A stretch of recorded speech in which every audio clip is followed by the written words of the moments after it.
So today we are starting with questions of anatomy of flowering plant. इससे जो related videos हैं वो भी मैं डालने वाली हूँ यूट्यूब पे। एक मैंने ऑलरेडी डाल दिया है, बाकी के मैं डाल दूंगी।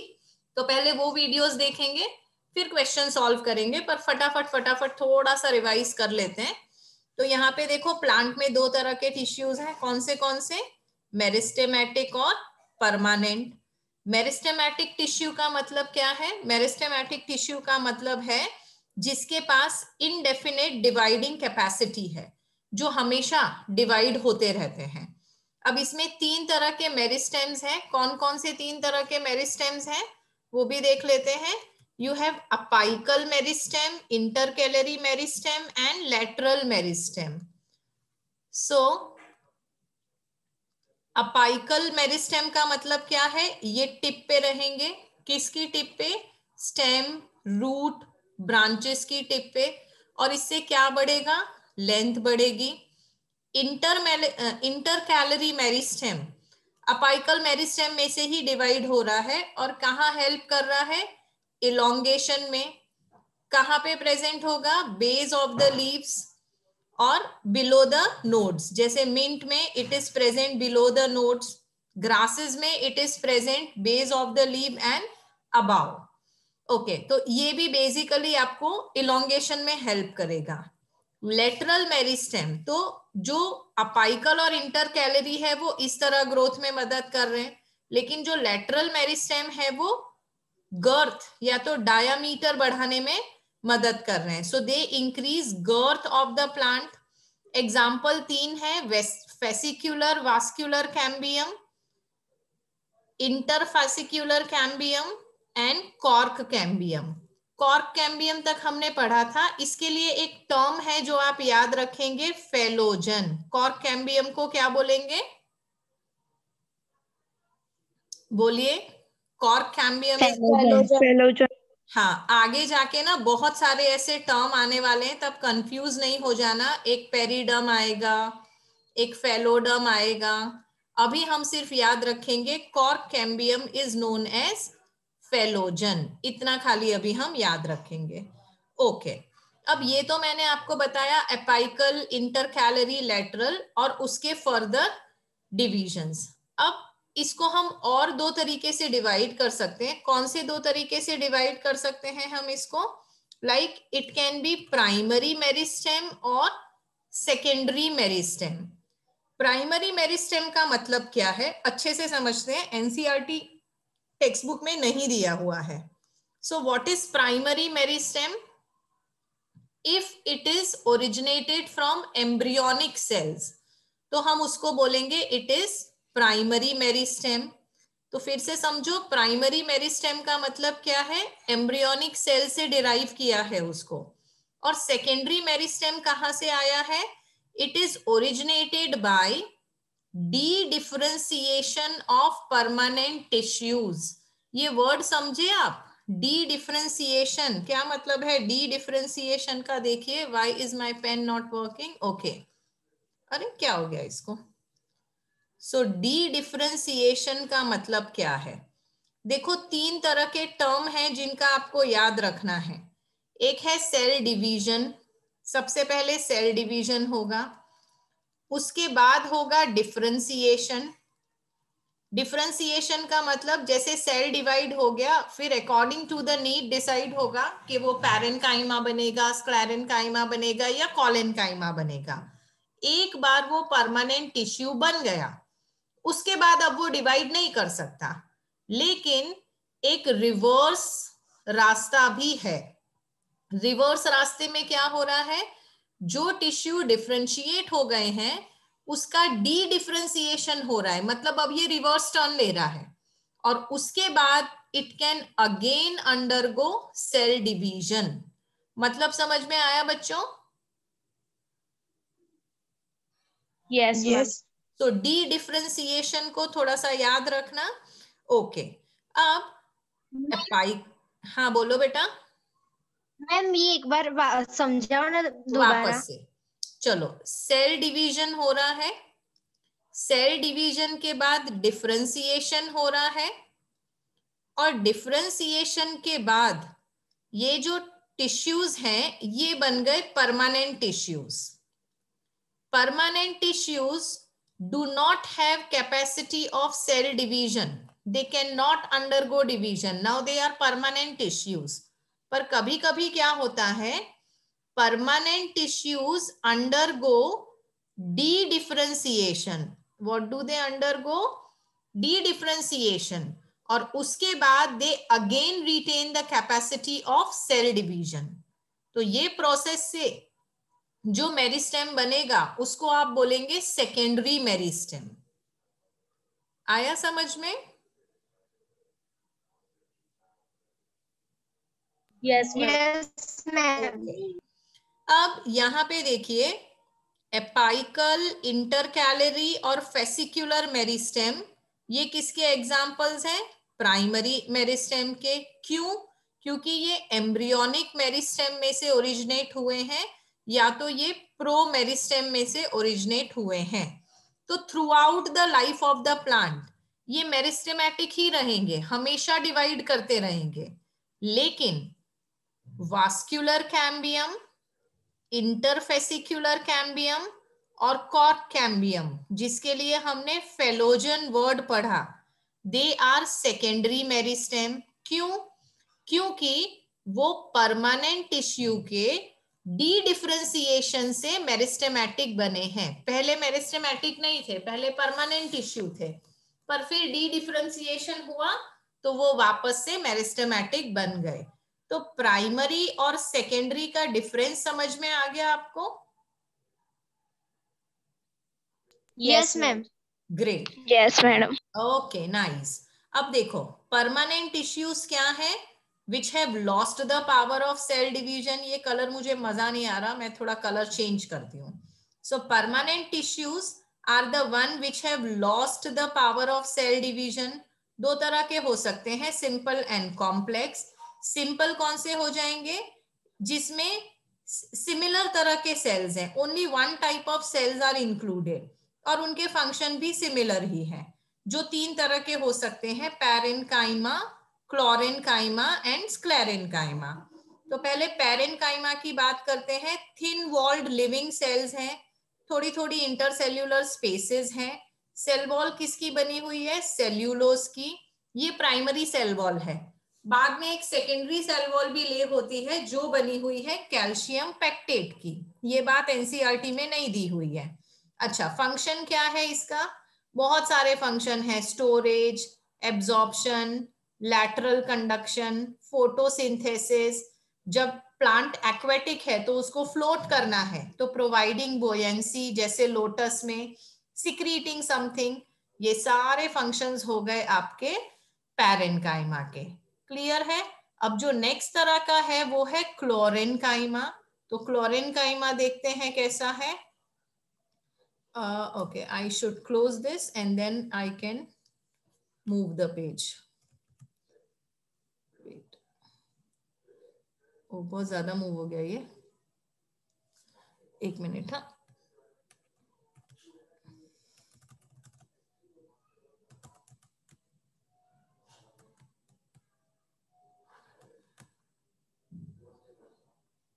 कहाँ पहुंच गई मैं?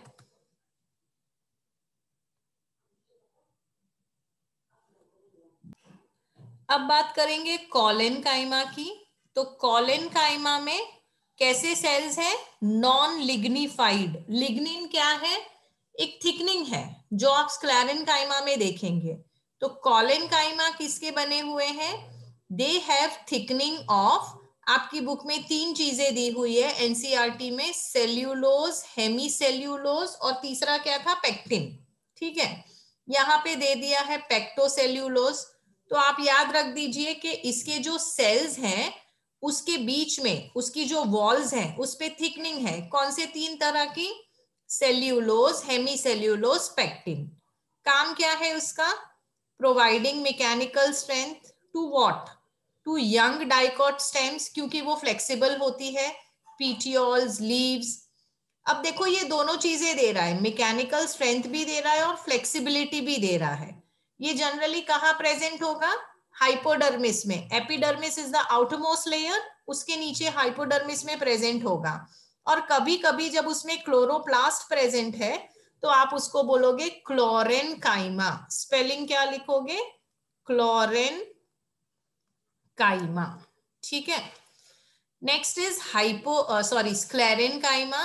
तो स्क्लेरेनकाइमा डेड सेल्स है, एक्सट्रीमली थिक सेकेंडरी वॉल्स है, उसकी जो वॉल्स है उस पे इतना ज्यादा लिग्निन डिपोजिशन हुआ कि उसका प्रोटोप्लाज्म बिल्कुल खत्म हो गया। अब वो डेड सेल बन गए क्योंकि लिविंग प्रोटोप्लाज्म अंदर है नहीं। अब ये जो स्क्लेरेनकाइमा है दो तरह की चीजों का बना हुआ है, फाइबर्स एंड स्क्लेरिड्स। फाइबर्स कहाँ पे प्रेजेंट है? जहां पे मैकेनिकल स्ट्रेंथ चाहिए।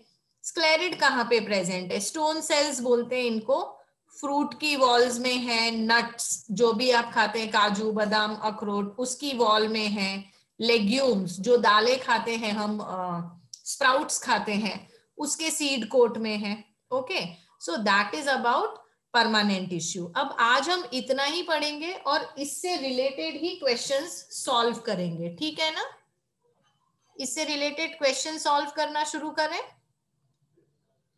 Yes ma'am. Yes ma'am. Yes ma'am. Okay, चलो लेट अस सी के आप लोगों को Yes, कितना ma'am. समझ में आया है। पहला क्वेश्चन पढ़ेंगे, select the option that correctly identifies the labelling. Diagram दिया हुआ है यहाँ पे, आपको करेक्टली लेबलिंग आइडेंटिफाई करनी है, बताना है what is A, what is B and what is C. Okay, इसके बारे में हमने डिस्कस तो नहीं किया है but still we will discuss the question. तो यहाँ पे देखो ए दिया हुआ है, मैम ए आएगा आंसर। मैम ए आएगा। आंसर क्या आएगा? ए ए आएगा। आएगा। Yes, you are right with that. इसका आंसर ए आएगा। ये वाला जो पार्ट है ये कॉर्टेक्स है, कॉर्टेक्स ग्राउंड टिश्यू, मतलब ज्यादातर पैरेन्काइमा का होता है। बी क्या है? प्रोटोडर्म लेयर है। और सी तो रूट कैप है, ये हमने चैप्टर नंबर 5 में भी देखा था। तो you are perfectly right. The answer is A.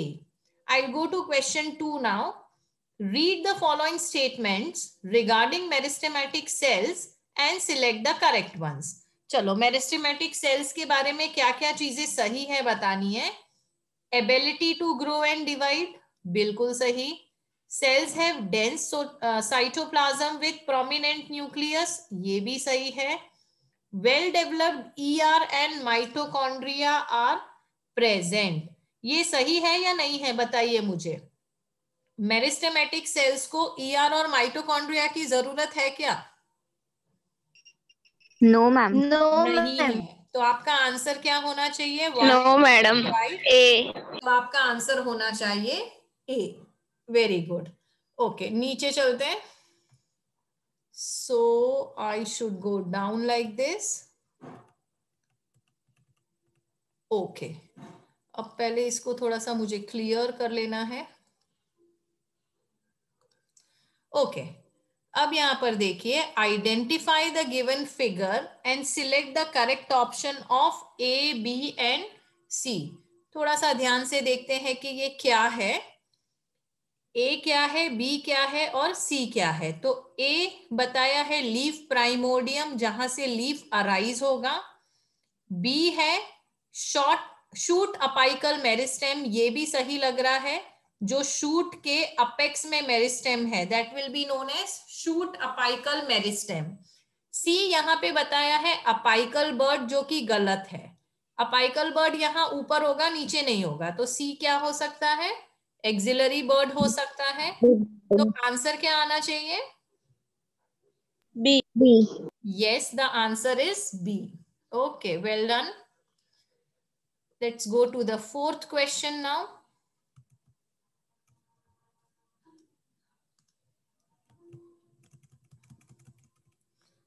Okay, the fourth question says, देखते हैं कितने लोग इसको कर पाते हैं। Which of the following tissues has dead cells with thick आना चाहिए, thick and lignified walls, cell walls having a few or numerous pit?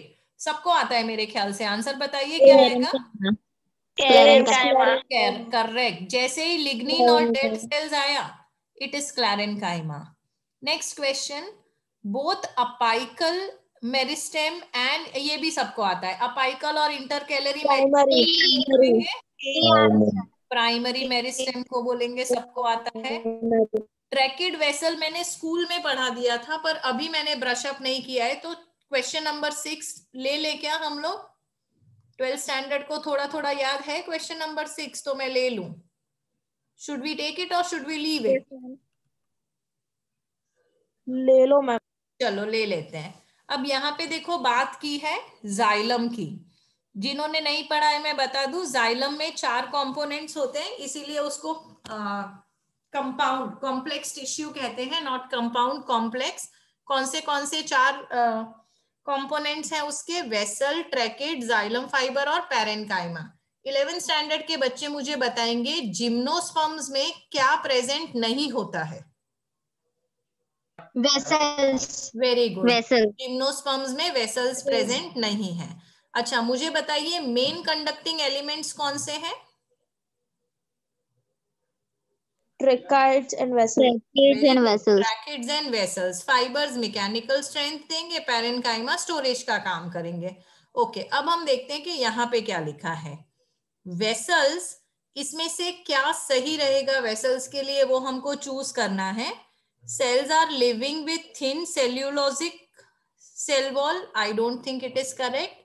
Cells possess highly thickened walls with obliterated central lumen. ये मुझे सही लग रहा है। अभी इसको हम लोग रखते हैं, फिर फाइनल आंसर बाद में देखेंगे, शायद ये इसका आंसर हो सकता है। ओके, ट्रैकेट्स के बारे में क्या दिया गया है? देखो, लिविंग सेल्स तो कौन से होते हैं मुझे बताओ? लिविंग सेल्स तो पैरेन्काइमा होता है जहां तक मुझे पता है, राइट। अब 2 चीजें बची। Individual members are interconnected through perforation in their common wall. अब इंटरकनेक्शन कहाँ चाहिए? जहां कंडक्शन करना है। कंडक्शन कौन करता है? ट्रैकेट्स करते हैं। और जाइलम फाइबर्स स्क्लेरेन्काइमा में के बने हुए हैं, तो लिग्निफाइड वॉल। मैम बी का तो 4th नहीं आएगा, elongated tube like cells with thick lignified walls, वो ट्रैकेड्स में आएगा। यस मैडम, वेसल्स का 3rd आएगा। वेसल्स का आप बोल रहे हैं 3rd आएगा। Let me read it again. Okay okay okay okay okay, I get that. तो चलो ये हम, फिर भी मैं एक बार नीचे ऑप्शंस भी देखूंगी। So according to us the vessels should be 3rd and tracheids should be 4th। 4th और 2nd नहीं, इलोंगेटेड 4th। तो पर फाइबर्स जो है ना, फाइबर्स तो इसी के बनते हैं, स्क्लेरेन्काइमा के। नो मैम, फाइबर्स तो 2nd आएगा। ऑब्लिटरेटेड फाइबर्स में सेंट्रल ल्यूमेन होता है वो। एक मिनट रुको, क्वेश्चन ही चला गया। दिया है ये। So are this things given in the option 3, 4, 2, 1? अरे एक मिनट रुको मैडम बी आएगा। ओके, 3, 4, 2, 1 ऑप्शन तो दिया हुआ है। Okay, that is the correct answer. तो अब यहाँ पे एक चीज में जहां मैं कंफ्यूज हो गई, आपको नहीं कंफ्यूज होना है कि फाइबर्स मतलब लिग्निन ऐसा जरूरी नहीं है। अगर हाईली थिकन्ड वॉल्स लिखा है और ऐसा लिखा है ऑब्लिटरेटेड सेंट्रल ल्यूमन, तो फिर वो फाइबर्स हो सकते हैं। ओके, ठीक है, let us go to the next one. कौन मुझे बताना चाहते हैं कि ये किसका डायग्राम है? Xylem vessel. वेसल का। कैसे पता चला वेसल है? क्योंकि हॉलो ट्यूब है। हॉलो ट्यूब है ना, इसलिए। हॉलो ट्यूब है और क्या है? ये देखो यहाँ पे भी कुछ दिखा रहा है, cylindrical tube, long cylindrical tube. long cylindrical tube, sometimes they can be pitted, so this is vessel। चलो बढ़िया, ये भी हो गया। अब हमें जाना है क्वेश्चन नंबर 8 पे। हम फ्लोएम के बारे में है ये, जिन्होंने पढ़ा नहीं है 12th वाले थोड़ा सा रिवाइज करेंगे। देखो यहाँ फ्लोएम तो खैर 11th को भी अभी पढ़ाया नहीं है, but let us try. Identify the given figure. Select the correct option for parts labeled as A, B and C. Text book में डायग्राम देख सकते हैं, what is A, what is B, what is C, पढ़ लेते हैं. सी represents the cells which are replaced by albuminous cells in non-flowering plants such as gymnosperms. ये दूसरे options भी पढ़ लेते हैं. B, A represents phloem parenchyma which is absent in most monocots. ये गलत लग रहा है मुझे. So A is not phloem parenchyma which is absent in monocot. इसको अभी मैं wrong लिख रही हूँ. एलिमिनेशन मेथड भी हम यूज कर सकते हैं, जो रॉन्ग लगे उसको पहले निकालो.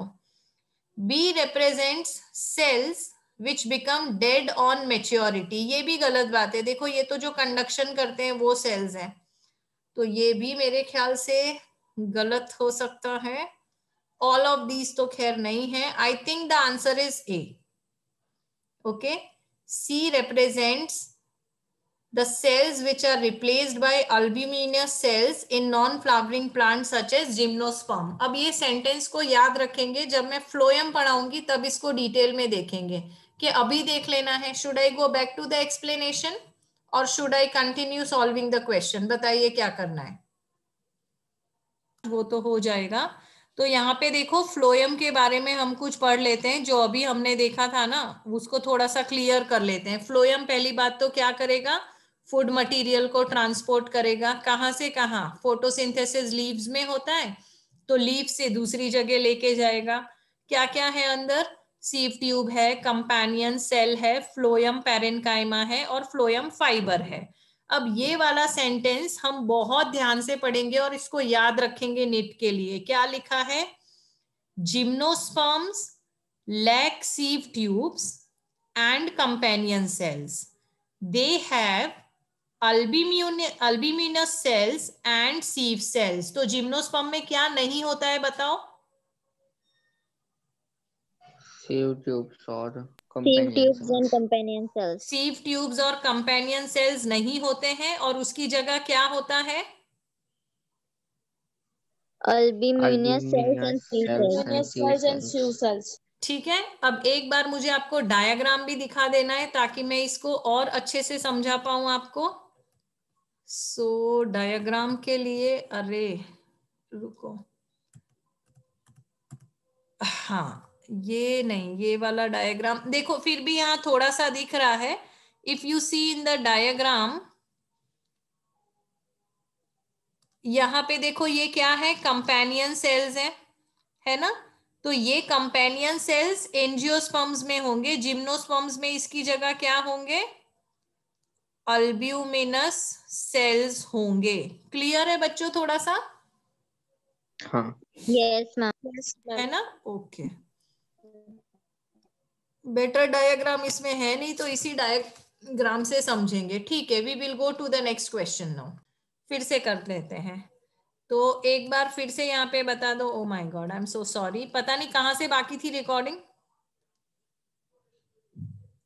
चलो एक बार फिर से हम नीचे से ऊपर चले जाते हैं. तो increase in the girth of the plant, इसका आंसर क्या आ जाएगा? जो लोगों ने पहले आंसर नहीं किया था आप आंसर कर दो.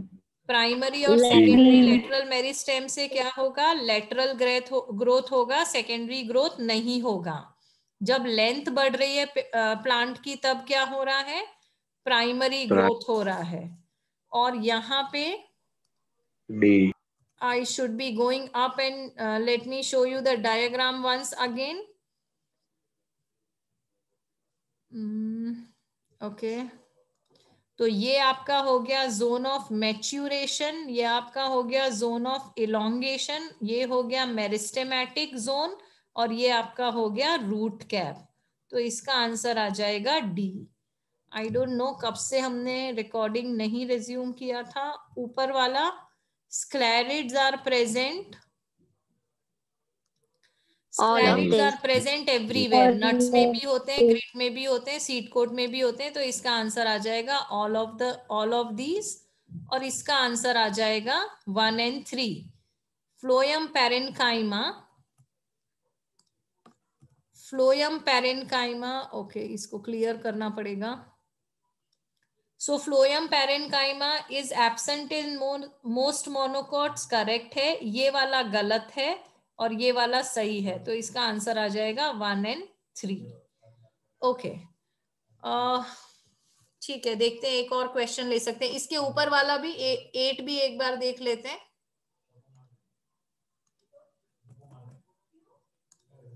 सो 8th वाला क्या था? हाँ, ये तो हमने कंफर्म किया था। सो दैट वाज के इसका आंसर क्या आएगा? A. इसका आंसर आएगा ए। ये वाले जो सेल्स हैं ये अल्बुमिनियस सेल्स हैं जो जिम्नोस्पर्म्स में होते हैं। अगर ये एंजियोस्पर्म होता तो वो कौन से सेल होते? वो कंपेनियन सेल होते। ठीक है, let's go down and see if we can solve. Less than 1 minute बचा है। एक और क्वेश्चन अगर सॉल्व कर सकते हैं तो कर लेंगे, नहीं तो कल। ओहो, चलो फटाफट, ये सबको आता है, जल्दी से बता दो। Select the incorrect pair out of the following.